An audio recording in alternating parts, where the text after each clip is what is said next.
Hello guys, hello student. अभी आपको हम बताने जा रहे हैं कि जो मेटल होता है, हम लोग जो काम करते हैं माइल्ड स्टील पर, तो माइल्ड स्टील को काटने के लिए हमको मेटल की आवश्यकता होती है जो उससे हार्ड होगा। ठीक है, एक मेटल दूसरे मेटल से हार्ड होता है तभी वो जो है इसको काट पाता है, अन्यथा नहीं काट पाता है। उस कंडीशन में अलग अलग जो है स्टेट होती है। क्या होता है कि जो हम हार्डनेस करते हैं तो वो हार्डनेस भी अलग अलग बिंदु पर काम करती है। जैसे अगर हमारा कटिंग मटेरियल माइल्ड स्टील है तो उसके लिए हम कौन सी मेटल यूज करेंगे। ठीक है, जैसे कि हाई कार्बन स्टील यूज करते हैं, कुछ मेटल पे हाई स्पीड स्टील यूज करते हैं, कुछ मेटल पे हम क्या है टंगस्टन कार्बाइड यूज करते हैं, किस पे क्या है कोबाल्ट बिट का इस्तेमाल किया जाता है। यही बताएंगे आपको अभी कि जो हार्डनेस होती है या जो बिटें बनाई जाती हैं, ठीक है, वो अलग अलग कितने टेम्परेचर काम करती हैं, उनकी कटिंग क्षमता कितनी होती है। इसके साथ साथ में जो हार्डनेस हो जाती है, जो हार्डनेस होती है, उस हार्डनेस में भी क्या है स्टेप होते हैं। कुछ मेटल को ज़्यादा हार्ड करना भी सही नहीं होता, क्योंकि वो हार्डनेस होकर के हार्ड होकर के क्या है भंगुर हो जाते हैं। भंगुर का मतलब होता है कि जब मेटल एक्सीडेंट हो जाता है तो यह मेटल बिखर जाएगा। जैसे शीशा होता है वो बिखर जाता है, तो ऐसी बिखरने की जो अवस्था होती है भंगुर कहलाती है। ठीक है, तो हमको मेटल भी उस टाइप में नहीं रखना है। तो उसकी तीन चार अवस्था होती है मेटल की हार्डनेस में, क्या क्या होती है।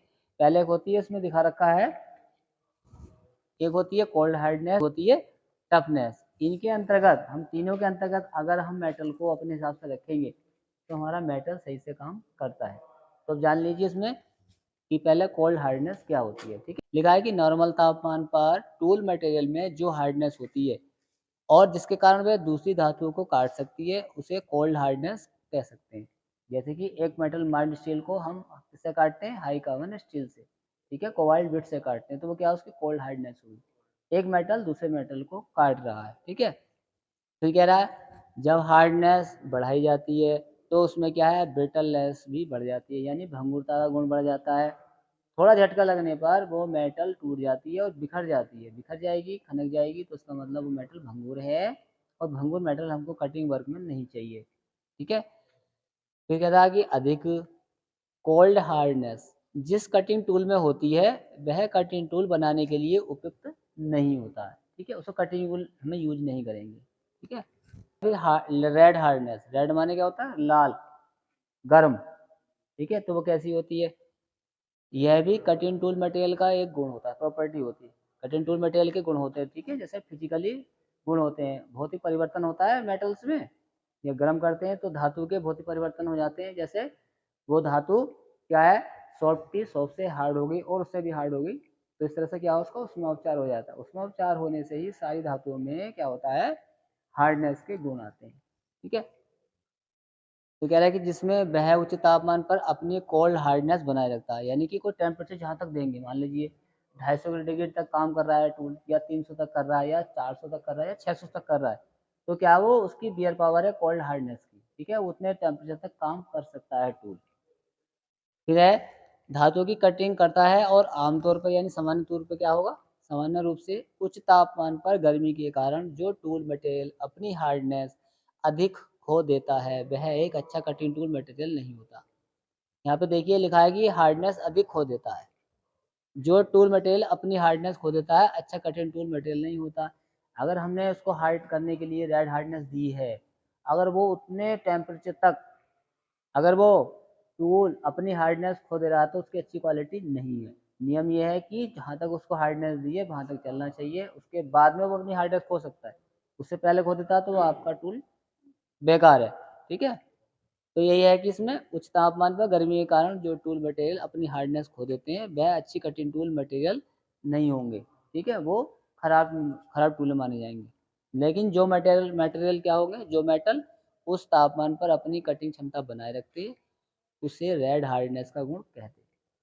जितनी हमने उसको क्या करा है हाई टेम्परेचर दिया है, हमें क्षमता है कि मान लीजिए 250 तक काटेगा या 600 तक काटेगा या 500 डिग्री तक काटेगा, तो उतने समय तक टूल के अंदर क्या है टेम्परेचर रहना चाहिए, उस टेम्परेचर को सहन करने की क्षमता उसमें रहना चाहिए। तब तक वो जो है टूल लगातार जॉब को काटते रहना चाहिए, नहीं काटेगा अगर वो तो समझ लो टूल खराब हो गया। तो यही उसकी हार्डनेस होती है, कोल्ड हार्डनेस और रेड हार्डनेस। ठीक है, कोल्ड में वो अपनी क्षमता बनी रहे और रेड हार्डनेस में अपनी कटिंग क्षमता वो वहाँ तक बनाए रखेगा, उसके टेम्परेचर तक वो खराब नहीं होता टूल। तीसरा होता है टफनेस। कटिंग टूल मेटल का जो क्वालिटी होती है जिसके कारण वह अचानक पड़ने वाले लोड को सहन करता है, उसे टफनेस कहते हैं। मान लीजिए हमने कोई जॉब बनाया या हमने टूल बनाया है तो उसमें जो है बियर क्षमता भी होनी चाहिए। मान लीजिए झटका लगा एकदम टूट गया तो वो एकदम भंगुर हो गया, तो उस चीज़ को ही इम्प्रूव करने के लिए क्या होता है, जितनी भी हार्ड चीज़ें होती हैं उनमें टफनेस का गुण रखा जाता है, इसलिए ताकि वो झटका लगने पर, वाइब्रेशन होने पर उस चीज़ को सहन कर सके। ठीक है, तो इसलिए मेटल के अंदर टफनेस का गुण भी दिया जाता है। तो इसमें लिखा है कि कटिंग का, इसके कारण टूल का कटिंग एज क्या है, टूटता नहीं है। यानी कटिंग का ये मान लो रेड हार्डनेस है टूल के अंदर, टूल का पॉइंट खराब हो जा रहा है, ठीक है, तो क्या है वो खराब ना हो, सही से बना रहे, तो जो है टफनेस का गुण उसके अंदर होगा, तो वो टूल का जो पॉइंट है अपना समान रूप से बना रहेगा और कटिंग करता रहेगा। ठीक है, इतना सब गुण होने के बाद में जो हमारे टूल होते हैं उनकी अलग अलग कटिंग क्षमता होती है। कितनी कटिंग क्षमता होती है? समान रूप से आप क्या करते हैं काम, माइल्ड हाई कार्बन स्टील जो है कितने क्षमता पे काट सकता है, यानी कि 250 डिग्री टेम्परेचर तक काट सकता है। ऐसे ही हाई स्पीड से जो और ज़्यादा अच्छी क्वालिटी में काटता है हाई स्पीड स्टील होती है, इससे भी हार्ड होता है हाई स्पीड स्टील, इसकी क्षमता होती है 600 degree temperature. Cemented carbide tips होती है, कटिंग क्षमता इसकी 1000 डिग्री तक होती है। इस प्रकार के जो टूल हैं ये अधिकांश से वहाँ यूज किए जाते हैं जहाँ पे सीएनसी का वर्क होता है, जहाँ पे प्रोडक्शन वर्क होता है वहाँ पे इनका यूज ज़्यादा करते हैं। या जैसे कि कहीं पे एक्सल टर्निंग होते हैं, बड़े बड़े मेटल टर्निंग होते हैं, तो वहाँ पे लोडिंग वर्क ज़्यादा होता है, मेटल ठीक है गर्म जल्दी होता है, तो वो उसको क्षमता को सहन करने के लिए ऐसे टूलों का इस्तेमाल करते हैं।